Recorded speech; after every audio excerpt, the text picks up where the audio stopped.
Jadi ini adalah episode recall. Kita bahas lagi yang dulu pernah kita bahas. Supaya kita diingatkan kembali tentang pengalaman kisah hidup dari tokoh Alkitab ini, teman kita ini. Dan ketika kita angkat kisah hidupnya, jadi inspirasi bagi kehidupan kita semua. Tuhan mencari kita yang hilang. Bukan kita yang mencari Tuhan. Banyak orang yang mungkin, sama kayak aku ya, alami.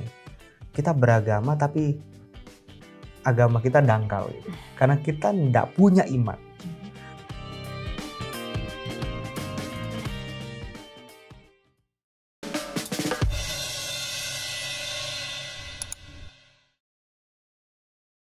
Halo teman-teman semua, kembali lagi login di Facebook What's on Your Mind bersama dengan saya Idirle Angela dan narasumber kita Pak Pendeta Dedi Kurniawan.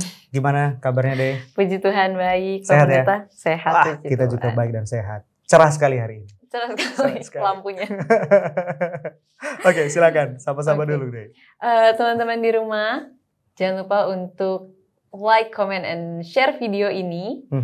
Dan jangan lupa untuk follow dan subscribe semua sosial media Hope Channel Indonesia, terutama YouTube channel Facebook. Betul sekali. Betul. Semua penting, tapi ini paling penting nih, Deh. Ini paling Jangan penting. sampai dilewatkan. Jangan sampai dilewatkan. Jadi teman-teman bisa juga request doa-doa. Ya. Bisa ke hotline Hope Channel Indonesia atau dicantumkan langsung di YouTube channel kita nih. Tolong doakan ini. Dan tim doa Hope Channel Indonesia akan mendoakan semua permohonan doa teman-teman kita. Atau request tokoh Alkitab mana nih akan kita bahas. Gitu. Di beberapa episode sudah ada episode-episode yang kita bahas. Itu adalah request dari teman-teman. Gitu. Bahkan termasuk satu episode yang sudah kita bahas ya. Sama Dea. Tentang Simon orang Kirene. Oke. Mungkin saja juga teman-teman deh. Butuh. Gue disuruh renungan nih. Mau renungan apa ya? Bisa pakai semua bahan-bahan yang ada di Facebook. Yang ada di Betul sekali Pak Pendeta. Free untuk dipakai, untuk diedit. Teman-teman mau modifikasi, yang penting harus sesuai dengan petunjuk Alkitab. Gitu. Gimana, ada kabar apa hari ini, Deh? Kabar hari ini baik sih Pak Pendeta. Baik ya? Seperti biasanya. Oke, mengawali episode kali ini, aku mau tanya nih satu hal sama Deh. Pernah nggak mengalami situasi yang memalukan? Situasi memalukan. Bikin malu banget sih gitu. Pernah sih Pak Pendeta. Pernah ya. Ini mau boleh lucu, memalukan, boleh juga yang bikin kita sedih gitu, sampai kita kalau ingat itu jadi sedih banget. Ini lucu. Oh lucu. Dan sangat memalukan. Oke. Ini kejadian udah lama banget Pak Pendeta. Kelas 6 SD. Waktu awal-awal banget belajar presentasi di kelas. Terus kita lagi presentasi mengenai organ-organ tubuh gitu. Kita lagi nunjuk-nunjuk ini bagian apa, ini bagian apa. Terus aku berdua sama teman aku ini memang lucu banget. Jadi aku ngakak terus setiap kali ngeliat mukanya dia kan. Pas lagi ketawa, tiba-tiba kentut. Buang angin ya. Dan suaranya itu besar banget. Jadi satu kelas itu semua ngetawain dan jadi bahan ejekan. Kalau Bapak Pendeta sendiri ada jadiin memalukan? Ini memalukan ini. Tapi ya mungkin ini bisa jadi tertawan ya. Jadi kami semua teman-teman janjian mau ketemu di rumah teman kami. Jadi ada satu teman yang kita mau jemput nih. Oke, nanti kamu jemput ya di rumah ya. Oke, jadi kita rame-rame. Yang lainnya masih di jalan. Aku mau masuk ke rumahnya, mau ketuk pintu. Dia bilang di rumah nggak ada siapa-siapa, cuma dia gitu. Jadi ketuk pintunya. Kok lama ini, ketuk lagi, udah kedengeran nih. Mau saya kagetin di depan. Jadi begitu dibuka pintu rumah, wah, tahu nggak? Kagetnya adalah ternyata itu bukan temanku, tapi bapaknya. Jadi si om kaget, aku lebih kaget lagi. Loh. Jadi kaget-kagetan. Kaget-kagetan. Aduh, bikin malu banget. Jadi semua orang yang lihat itu ketawa semua. Aduh, kalau saya di situ juga saya akan ketawa ya. Jadi ini ada hubungannya dengan hal-hal yang memalukan ya. Lucu mungkin itu. Tapi pengalaman hidup yang dialami oleh tokoh Alkitab yang kita bahas kali ini dan teman-teman. Dia punya pengalaman hidup yang memalukan karena dia mengalami sebuah beban dalam kehidupannya yang membuat dia harus dikucilkan dari masyarakat. Jadi ini adalah episode recall. Kita bahas lagi yang dulu pernah kita bahas. Supaya kita diingatkan kembali tentang pengalaman kisah hidup dari tokoh Alkitab ini, teman kita ini. Dan ketika kita angkat kisah hidupnya, jadi inspirasi bagi kehidupan kita semua. Karena, kenapa ini penting? Karena banyak orang-orang yang susah sekali menemukan kebahagiaan dan kedamaian ketika mereka datang ke gereja. Padahal ke gereja bertemu dengan Yesus, tapi begitu mereka keluar dari gereja rasanya kok hati ini gak damai. Mungkin beban kehidupan yang mereka alami yang buat mereka merasakan demikian. Mungkin juga karena hal-hal memalukan atau karena label orang terhadap hidup mereka. Bahkan mungkin ada di kerumunan orang banyak, mereka gak bisa merasakan yang namanya kedamaian dan sukacita. Oke. Baiklah Pak Pendeta, kita akan bahas lebih lanjut lagi setelah yang satu ini.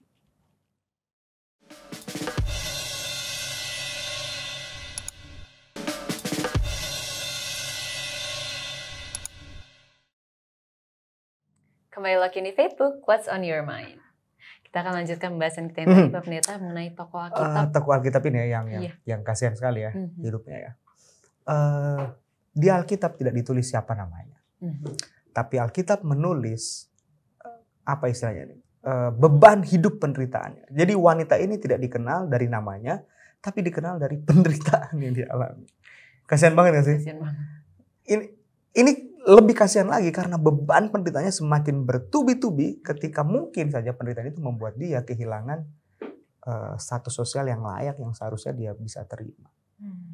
Kita bisa baca cerita ini, Dehi dan teman-teman, di Markus pasal yang kelima ayat 25 sampai 34. Ini adalah kisah dari seorang perempuan yang menderita penyakit pendarahan. Betul sekali. Khususnya teman-teman perempuan. Kita yang laki-laki gak bisa ngerti dengan baik bagaimana rasanya darah itu keluar dari tubuh kita karena siklus menstruasi. Tapi itu adalah hal yang buat kita ya, apalagi aku suami di rumah, kita bisa tahu bagaimana istri kita merasakan pengalaman itu. Emosi yang gak stabil. Ya kan? Ada gejala-gejala fisik yang lainnya. Sakit perut, kram, bahkan yang lebih parah ada yang sampai masuk ke rumah sakit karena lemas dan lain sebagainya. Markus mencatat 12 tahun lamanya perempuan ini menderita sakit pendarahan. 1 bulan, 2 bulan mungkin bisa kita atasi. Setahun, oke, bisa disembunyiin. Tapi 12 tahun. Kita yang cuma 3 hari, 4 hari aja rasanya ya, udah 12 tahun. Kita juga gak tahu apakah selama 12 tahun itu setiap hari dia merasakan itu.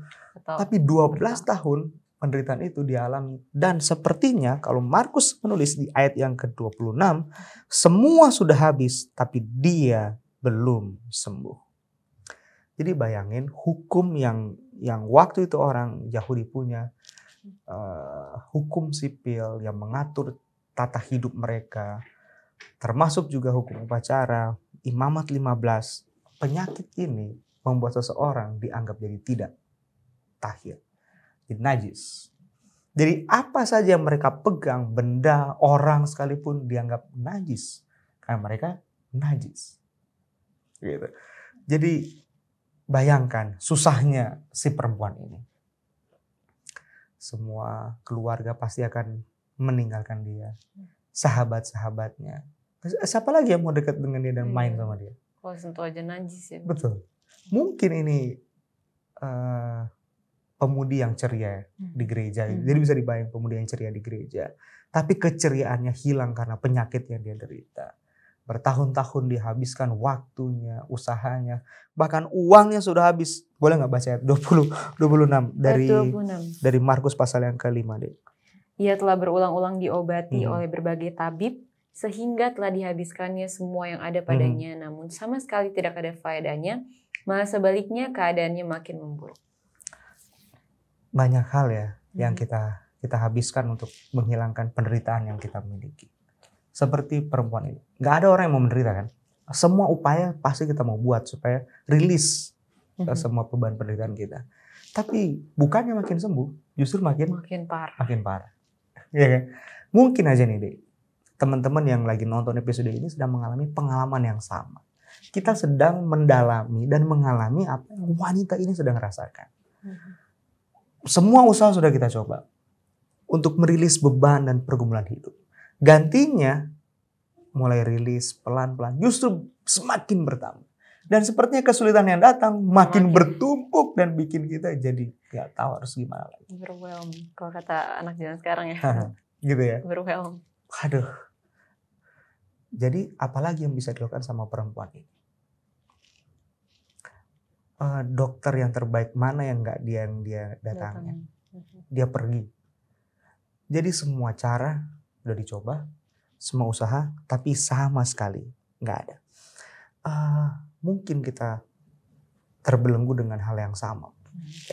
Sifat-sifat kecanduan, rokok, alkohol, dan lain sebagainya yang membuat kita sulit untuk keluar dari beban kecanduan tersebut. Atau mungkin ada beban pergumulan dalam kehidupan kita pribadi. Dengan pasangan kita mungkin. Ya, dengan itu mereka yang sudah menikah, suami, istri. Sampai ingat ada peribahasa bagi telur di ujung tanduk. Yang masalahnya telurnya udah jatuh nih. Udah pecah. Nggak bisa lagi dinikmati. Semuanya sudah hancur dan berantakan. Nggak ada lagi yang tersisa dan nggak ada lagi yang bisa dibuat untuk menyelamatkan rumah tangga, hubungan, pekerjaan, semuanya. Apalagi yang mau dibuat. Jadi pengalaman hidup wanita yang sakit mendarah ini relate dengan kehidupan kita di dunia yang penuh dengan pergumulan ini. Ada nggak dari antara kita nggak punya pergumulan dalam hidup? Ada. Pasti ada. Orang sekaya manapun, bangun aja dia masih pusing mikirin hartanya. Paling nggak dia pusing mikirin motor di mana harta gue ya. Kita bangun pagi, kita masih pusing kan mikirin gue makan apa pagi ini. Paling nggak ada beban pergumulan yang kita masih pikirkan di atas dunia ini. Dan perempuan ini seperti mewakili kehidupan kita yang tinggal di atas dunia ini. Oke, tapi berita baiknya adalah sebagaimana perempuan itu ingin sembuh, kita juga ingin sembuh. Kita juga ingin bebas dari pergumulan yang kita alami. Dan sebagaimana hari itu pertemuannya dengan Yesus dapat membuka mata kita bahwa dengan iman kita dapat dipulihkan dan mendapat karunia dari Tuhan, maka iman yang kita miliki pun dapat menuntun kita untuk bertemu dengan Yesus dan menikmati pemulihan yang sama. Sebagaimana Yesus hari itu dapat menyembuhkannya, maka Yesus yang sama pun rindu untuk menyembuhkan kita. Jadi bukan kebetulan kalau episode ini kemudian kita recall, kita angkat kembali untuk memberikan kesegaran bagi kita yang mungkin sedang punya beban berat dalam kehidupan kita. Itu dia. Oke, jadi boleh kita baca Imamat 15 ayat 25 sampai 27. Day. Oke. Imamat 15 ayat 25 sampai 27. Yes. Apabila seorang perempuan berhari-hari lamanya mengeluarkan lelehan, yakni lelehan darah yang bukan pada waktu cemar kainnya, atau apabila ia mengeluarkan lelehan lebih lama dari waktu cemar kainnya, maka selama lelehannya yang najis itu, perempuan itu adalah seperti pada hari-hari cemar kainnya, yakni ia najis. Ayat 26. Setiap tempat tidur yang ditidurinya selama ia mengeluarkan lelehan haruslah baginya seperti tempat tidur pada waktu cemar kainnya. Dan setiap barang yang didudukinya menjadi najis sama seperti kenajisan cemar kainnya. Ayat 27. Setiap orang yang kena kepada barang-barang itu menjadi najis. Dan ia harus mencuci pakaiannya, membasuh tubuhnya dengan air, dan ia menjadi najis sampai matahari terbenam. Kasihan ya. Di zaman dahulu tuh kalau kita menstruasi kita najis ya Mbak Pendeta. Betul sekali najis. Jadi bayangkan beban yang ditanggung sama perempuan ini. Semuanya jadi najis. Tapi pelajaran ini juga jadi bikin kita mengerti bahwa kadang kita pikir pergumulan yang kita alami atau bahkan mungkin kejahatan dan kesalahan serta dosa yang kita alami itu efeknya sama gue aja, sama kita sendiri. Orang lain gak ada efeknya lah sama kehidupan mereka. Tapi ini bisa jadi petunjuk sama kita bahwa pergumulan yang kita alami, dosa kejahatan yang kita alami, itu punya efek dalam kehidupan orang lain. Waktu kita melakukan hal yang salah, jahat, dosa, kita pikir mungkin hanya gua aja yang. Siapa yang bilang? Orang tua kita menanggung. Istri saya menanggung. Suami kita menanggung. Anak-anak kita menanggung. Bisa jadi yang lihat juga ya. Itu kan. Jadi secara etik dan moral pun gereja mungkin juga turut menanggung. Semua lingkungan komunitas seperti perempuan ini. Jadi semua pergumulan, semua hal yang kita lakukan punya impact, punya efek dengan semua orang yang ada dalam lingkungan kita. Tapi hebatnya adalah ketika Yesus memulihkan perempuan ini, maka dia tidak hanya sekedar memulihkan penyakitnya, tapi dia juga memulihkan rohaninya. Sehingga pemulihan yang dialami sama perempuan ini adalah pemulihan yang seutuhnya. Karena banyak deh dan teman-teman, orang-orang yang mau cari kesembuhan, hanya mau cari kesembuhan penyakit fisiknya. Tapi dia tidak mencari kesembuhan penyakit rohaninya. Karena seringkali sebetulnya penyakit fisik diakibatkan karena penyakit rohani. Itu. Oke. Banyak orang seperti perempuan ini, ketika mereka menderita, sakit, mereka pasti datang ke tempat yang tepat kan. Siapa yang mereka tuju? Dokter. Ya, dok. Kalau bisa dokter spesialis, tempat di mana dia bisa datang dan menyembuhkan penyakitnya. Aku dulu pernah kena cacar. Nggak waktu kecil, udah besar. Udah di Jakarta nih, lagi pelayanan. Pertama kali. Jadi bayangkan, wah nggak enaknya ini penyakit anak-anak ini malah kena ke kita orang besar. Apalagi di minggu berikutnya ada pelayanan di mana kami harus tur dengan teman-teman orang muda. Aduh susah sekali. Ya udah cari ke dokter kulit. Wah memang spesialis ini luar biasa. Memang obatnya manjur, tapi harganya juga pantas, setimpal dengan obat yang dia kasih dong, iya kan? Jadi aku lagi bayangin, perempuan ini punya uang. Jadi untuk apa saja yang dia percaya, itu bisa menyembuhkan penyakitnya, dia akan bayar. Iya dong. Tabib yang terbaik manapun dia akan cari, bayar. Oke. Tapi nggak bisa sembuh. Karena mungkin nggak ada lagi yang bisa diharapkan dan semua sudah habis. Ayat 26 tulis kan? Iya. Semua sudah habis. Ada padanya. Jadi yang dia punya hanya dirinya. Ya udah. Mungkin modal ini yang bisa membuat dia berani untuk datang sama Yesus. Apa sih modal besar yang bisa kita punya sehingga kita layak untuk datang sama Yesus deh? Iman. Kekayaan. Gak ada apa-apanya. Popularitas. Yesus mau hidup kita. Apa adanya sebagaimana kita ada. Jadi di dalam kerumunan orang banyak itu. Bayangin Yesus, ini populer loh ini. Yesus lagi viral. Semua orang menonton dan lihat apa nih yang dia mau buat lagi. Perempuan ini ada di tengah-tengah orang itu. Jadi dia antara ragu mau maju karena dia tahu siapa dirinya. Dan efek yang terjadi kalau dia ngobrol dengan Yesus dan memperkenalkan dirinya. Yesus aku sakit pendarahan. Tiba-tiba mungkin kerumunan itu langsung hanya tinggal Yesus sama perempuan itu. Jadi dia juga memikirkan efek yang akan terjadi. Mungkin aja dia balut dengan kain tebal-tebal supaya nggak ada orang yang lihat. Dia cemas. Jangan sampai dirinya juga merugikan hidup orang lain. Tapi aku jadi ingat. Daud menulis dalam Mazmur 34 ayat yang ke-19. Deh boleh baca. Mazmur 34 ayat 19.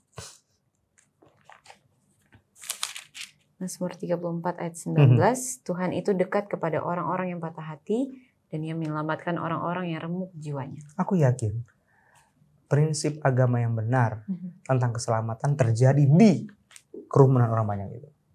Sebetulnya Yesus sengaja ada di tengah kerumunan orang banyak dan melihat perempuan yang gak berdaya ini gak bisa berani maju untuk menghampiri Yesus.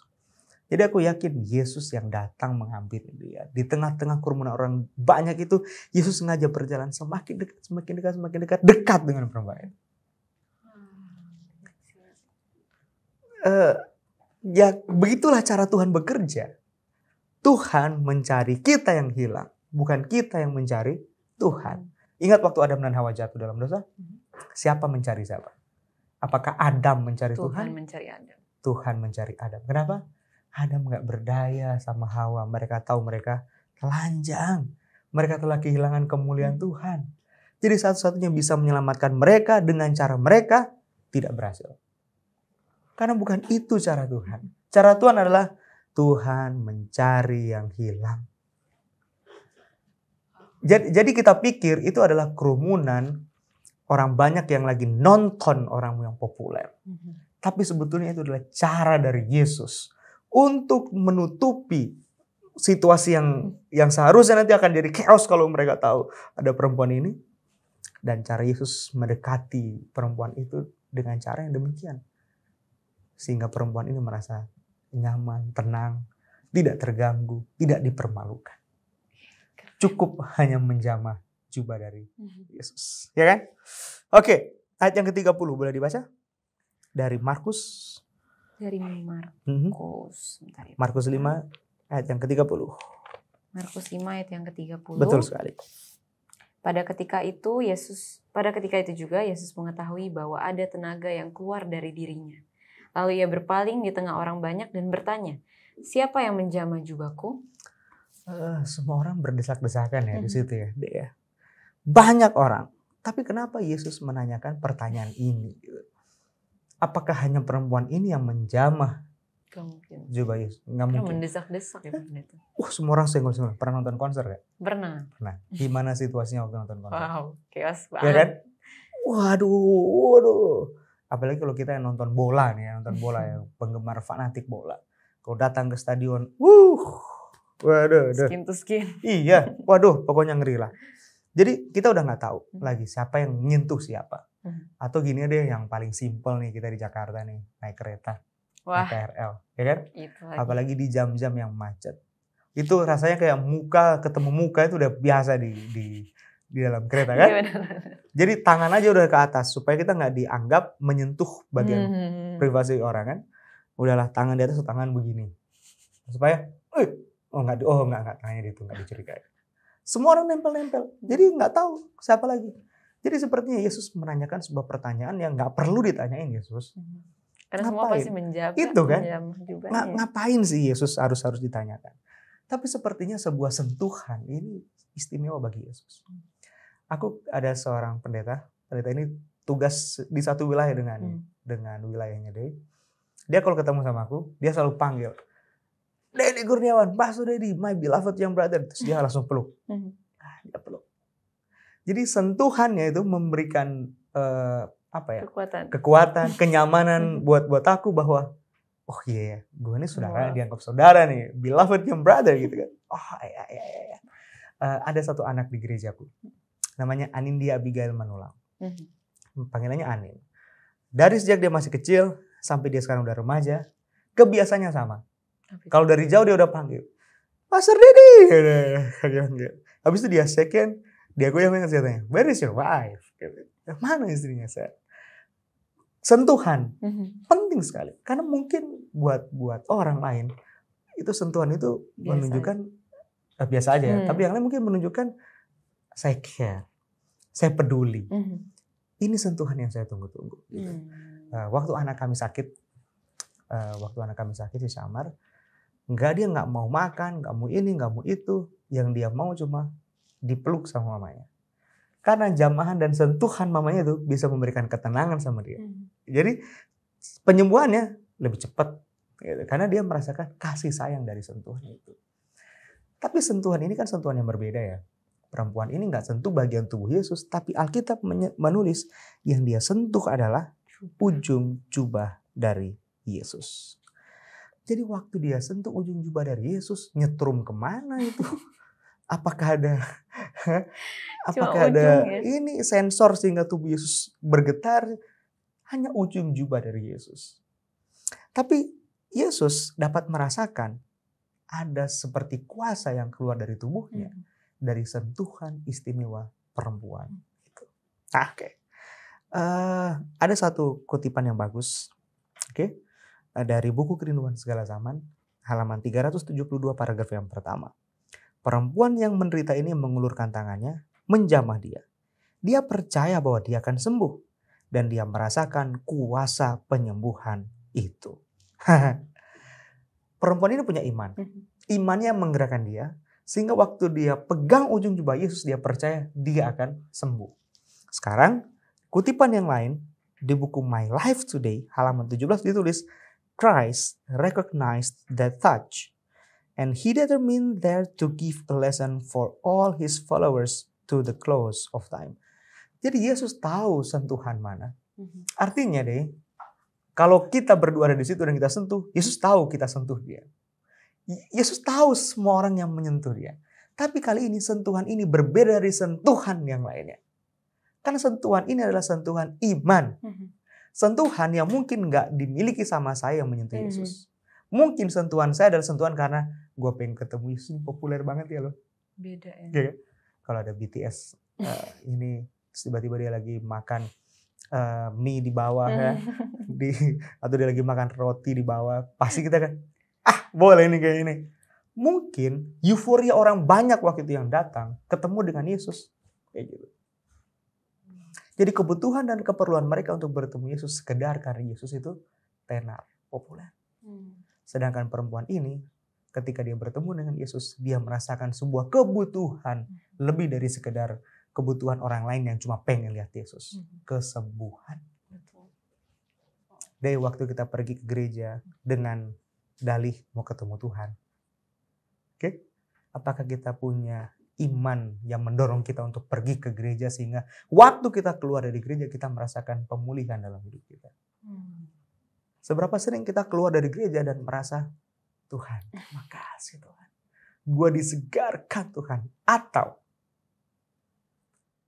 nyesel gue ke gereja hari ini. Kayak beban berat ya Pak Pendeta. Tapi berapa sering itu terjadi dan kita alami. Oke, baik Pak Pendeta, kita akan melanjutkan setelah yang satu ini ya.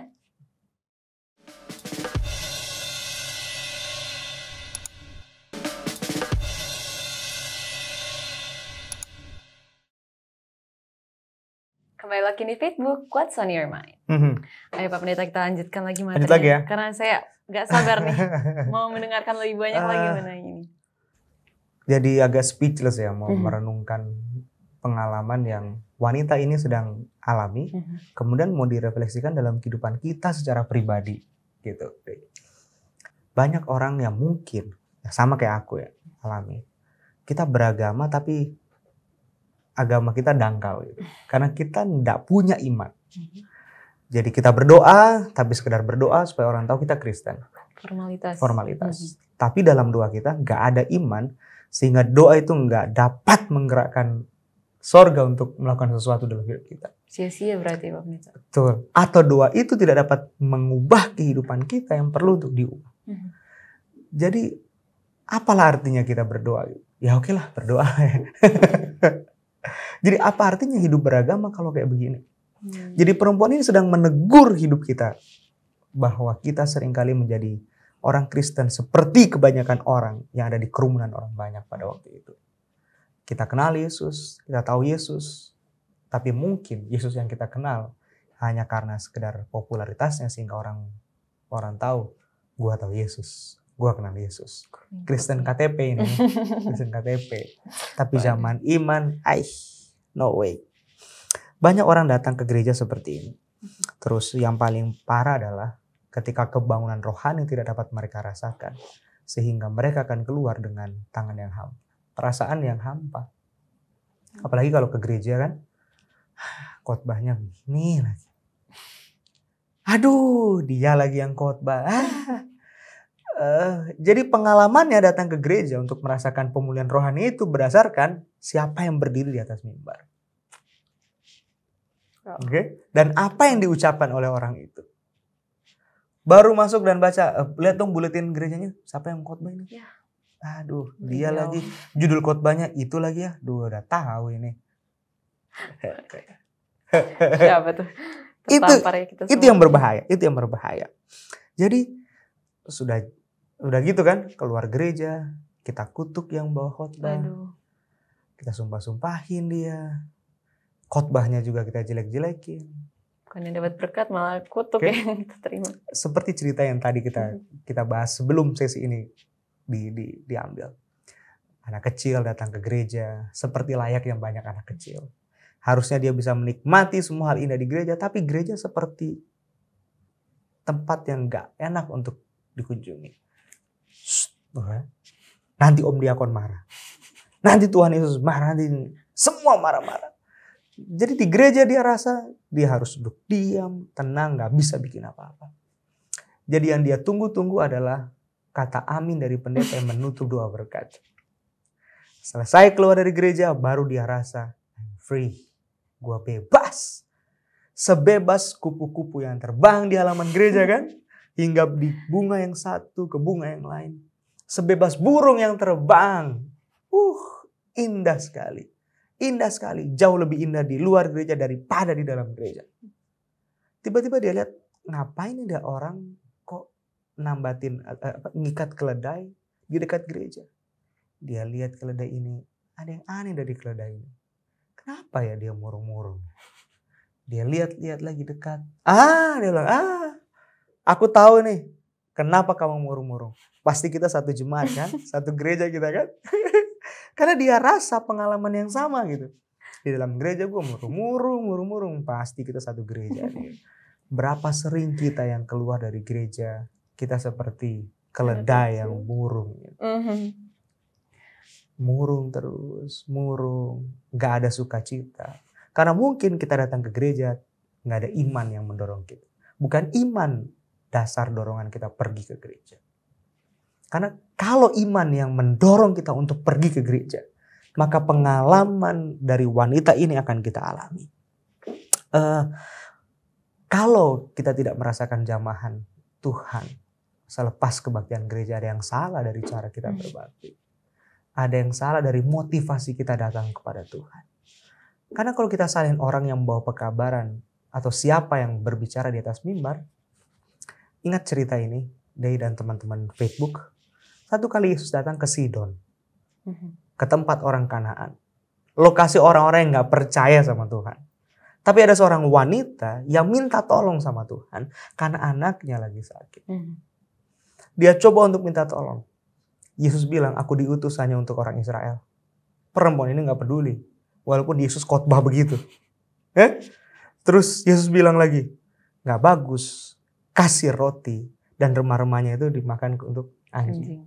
Tapi perempuan itu bilang, gak apa-apa Tuhan, gua makan remah-remahnya. Mau gak kita diremehkan dan direndahkan seperti itu? Bagaimana kalau kita khotbah di gereja dan khotbahnya seperti itu?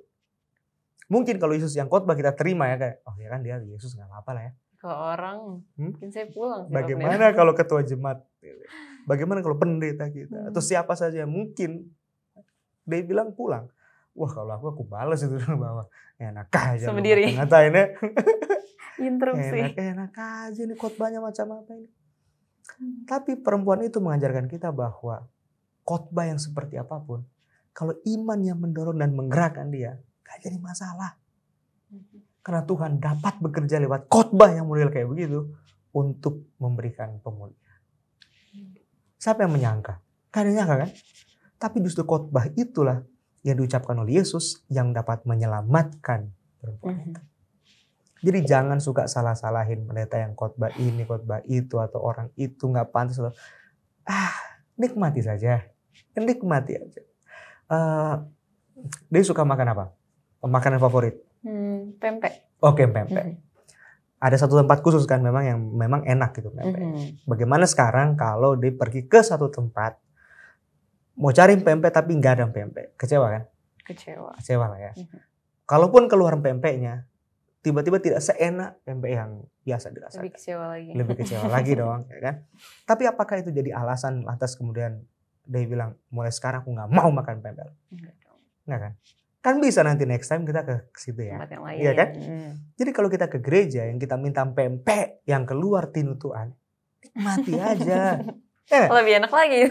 Lebih sehat kan? Iya. Jadi yang keluar, ya ikan asin lagi menu hari ini di gereja. Nikmati. Kalau khotbahnya adalah khotbah tentang bakmi, nikmati bakminya. Walaupun kita nggak suka sama bakmi. Kalau khotbahnya terlalu manis, udah nikmati aja. Nikmati khotbah itu. Kita bisa kok cari makanan yang kita punya nanti di rumah. Kita bisa punya personal meditation sama Tuhan. Oh ini makanan yang cocok buat saya. Oh ini. Gitu. Okay?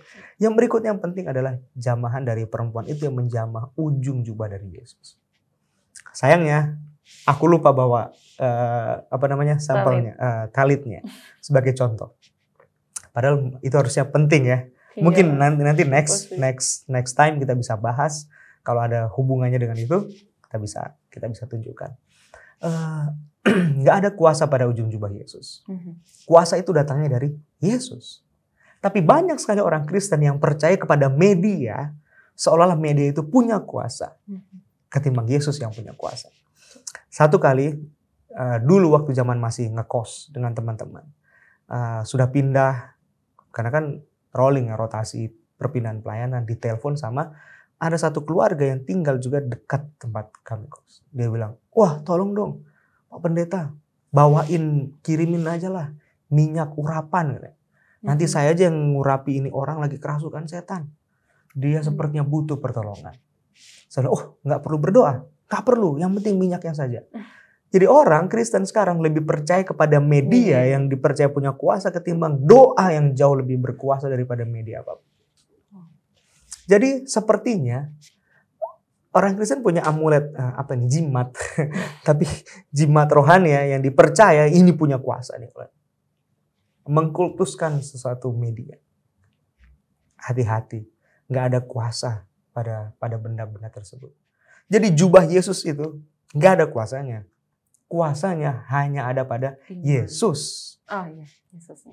Jamahan iman perempuan itulah yang menggerakkan kuasa Yesus. Sehingga kuasa itu menyembuhkan perempuan tersebut. Jadi kalau ada yang datang, pendeta datang, dia bacakan Tuhan, semoga air ini dapat menyembuhkan. Dan orang itu sembuh, jangan bilang pendeta, tolong dong kasih saya air itu lagi, saya butuh air itu. Kuasanya ada pada doanya, bukan pada airnya. Tapi orang Kristen suka yang begitu sekarang. Di sana ada mujizat penyembuhan, mari kita pergi ke sana. Wah, ada yang kena selendangnya, jatuh semua. Tidak ada kuasa pada benda-benda itu. Kuasa itu datangnya dari Tuhan. Dan ingat, Yesus bekerja tidak dengan cara yang sporadis yang dia bekerja dengan cara personal, individu. Itu cara kerja Yesus. Dia nggak bikin pergelaran seni. Dia nggak bikin pergelaran yang besar, kemudian Petrus dan Yakobus, Yohanes di depan dan antri masuk satu-satu orang, penyembuhan massal. Ya. Personal. Kenapa? Karena Yesus mau menyembuhkan bukan hanya penyakitnya, bukan hanya penyakit fisiknya, tapi penyakit rohaninya juga. Ada satu hal yang penting yang Yesus mau sadarkan kepada perempuan ini. Bahwa mungkin saja sakit yang dialami bukan hanya karena penyakit fisik, tapi karena penyakit rohani yang kamu lakukan. Kita lakukan mungkin. Mungkin saja penyakit fisik yang saya alami karena akibat dosa kesalahan yang saya lakukan. Gak kelihatan ya berarti Pak Pendeta? Yoi, karena kita pintar sekali menutupi tubuh fisik kita dengan semua atribut-atribut kita. Hanya karena kita pakai dasi yang rapi, orang lihat kita saleh kan. Ya di depan gereja kita seperti malaikat Tuhan. Tapi di rumah sama dengan malaikat setan. Aduh. Oke. Yesaya 64 ayat 6. Adalah ayat mungkin yang cocok untuk mengungkapkan apa yang dialami sama wanita ini. Deh boleh bacakan. Yesaya 64 ayat 6. Demikianlah kami sekalian seperti seorang najis dan segala kesalehan kami seperti kain kotor. Kami sekalian menjadi layu seperti daun, dan kami lenyap oleh kejahatan kami seperti daun dilenyapkan oleh angin. Seorang yang najis seperti kain kotor. Kain kotor itu dalam bahasa Ibrani yang ukebeged, yang artinya kain lap untuk menstruasi seorang wanita. Kalau ada kain yang paling kotor yang orang zaman Alkitab tahu, itulah dia kain yang paling kotor. Jadi nggak ada kain yang untuk gambaran yang dapat mengungkapkan sekotor apa hidup kita selain gambaran kain lara ini, kain menstruasi. Bukankah seperti itu kehidupan kita ini?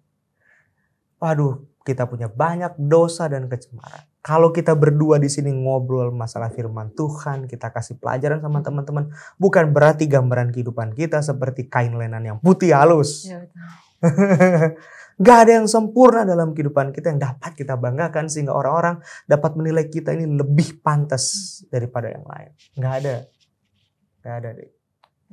Cocoknya ini ayat ini buat kita.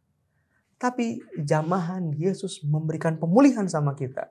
Sehingga pakaian yang buruk, kain yang kotor tadi digantikan dengan kain yang lebih bagus. Namanya pakaian kebenaran Kristus. Yesaya 61 ayat 10. Aku bersukaria di dalam Tuhan. Aku bersorak-sorak. Gimana sih respons orang yang bersuka cita dan bersorak-sorak? Seperti keldai tadi? Enggak mungkin. Enggak, no. Happy. Kenapa? Dia mengenakan aku pakaian keselamatan. Dia menyelubungi aku dengan jubah kebenaran. Jadi tadinya kita memakai pakaian yang kotor, pakaian lara, yang najis. Dia gantikan. Dia ambil itu pakaian. Dia gantikan kita dengan pakaiannya, jubah kebenaran. Inilah pelajaran yang sering orang Kristen lupakan. Namanya adalah pelajaran pembenaran oleh iman. Righteousness by faith. Kita dibenarkan bukan karena pekerjaan kita, tapi jasa-jasa Kristus yang membenarkan kita. Gak ada sama sekali usaha dan jasa kita yang dapat membuat kita benar di hadapan Tuhan. Karena Paulus bilang, sebetulnya kita ini telah lahir dari dosa. Bukan berarti kita mewarisi dosa ya. Sifat angan-angan kita lebih cenderung kepada dosa. Tapi kasih Kristus itu membuat kita yang berdosa dapat menikmati karunia keselamatan. Jadi pakaian keselamatan itu dikenakan kepada kita. Kita yang berdosa dibenarkan di hadapannya. Dan perempuan ini mengalami pengalaman yang indah itu. Pertanyaan dia, mau gak kita mengalami pengalaman yang indah itu? Yang jadi masalah adalah mau gak kita mau datang kepada Yesus? Mau gak kita dengan iman menyentuh Yesus dengan zaman iman? Karena mungkin banyak yang merasa, gue gak layak untuk datang sama Yesus. Karena keberdosaan saya ini membuat saya jauh dari Yesus. Apakah Yesus masih mau menerima saya? Ingat dalam peristiwa ini, Yesus yang datang mendekat. Dia dekat dengan orang-orang yang patah hatinya dan remuk jiwanya. Ada satu kalimat yang bagus. Every saint has their past. Ya kan? Semua orang-orang suci itu mereka punya masa lalu. And every sinner has their future. Semua orang-orang yang jahat mereka punya masa depan yang indah bersama dengan Tuhan. Amin. Amin. Seperti Seperti perempuan ini. 12 tahun lamanya dia menderita, tapi siapa yang tahu? Siapa yang menyangka bahwa pertemuannya hari itu tidak akan pernah dia lupakan. Yesus memulihkan. Bukan hanya penyakit fisiknya, tapi juga penyakit rohani. Amin. Baiklah Pak Pendeta, kita akan mendengarkan kesimpulan lagi nanti. Oke. Setelah yang satu ini.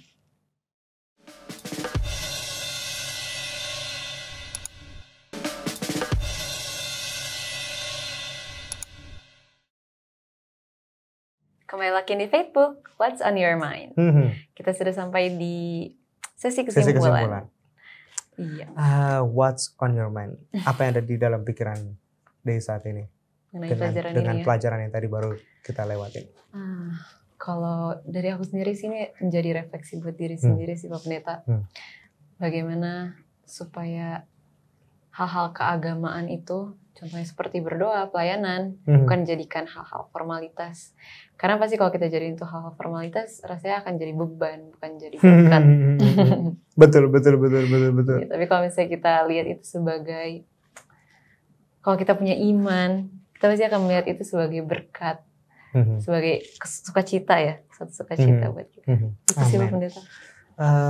Pelajaran ini mengingatkan kita semua bahwa kita hidup di dunia yang memang gak adil, dunia yang sulit, chaos.